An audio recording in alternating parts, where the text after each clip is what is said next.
C'était un pays déjà dans le peloton de tête des nations les plus paritaires du globe. Mais même le très bon élève islandais pouvait encore mieux faire. Jusqu'en 2017, à poste égal, les femmes y étaient payées 5,7% de moins que les hommes.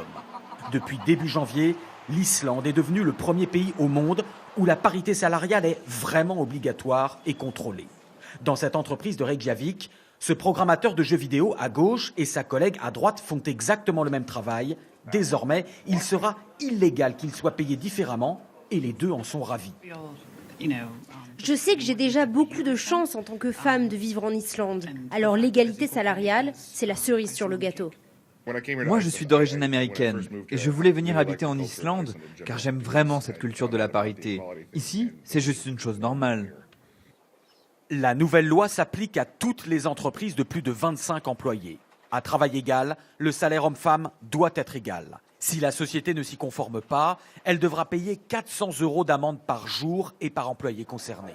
Les entreprises seront contrôlées tous les 3 ans et dans l'intervalle, n'importe quel salarié pourra saisir la justice. Ce patron l'accepte volontiers, d'autant que la loi conserve une souplesse.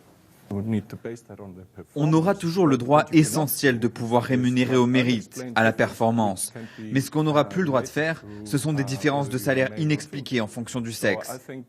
Alors pour une compagnie comme la nôtre, il faudra être encore plus transparent et donner de meilleures justifications en cas d'écart de salaire.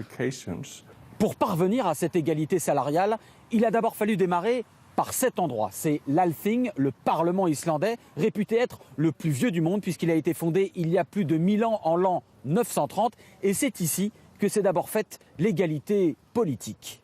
Un Parlement modèle, 48% de femmes en 2016 et des députés qui n'hésitent pas à monter à la tribune en allaitant leur bébé. Une place conquise symboliquement en 1975, le 24 octobre, quand quasiment toutes les femmes du pays ont fait grève, refusant de cuisiner ou de s'occuper des enfants pendant 24 heures. Depuis, la parité à l'islandaise s'est installée. En moyenne, 50% de femmes dans les conseils d'administration, égalité des salaires aujourd'hui. Un modèle bien en avance sur ce qu'a connu cette Française expatriée en Islande. Je pense qu'il y a plus de discrimination en France. Ouais. J'en veux pas du tout à mes précédents employeurs, mais je pense que c'est pas regardé de la même façon dans la culture, c'est sûr.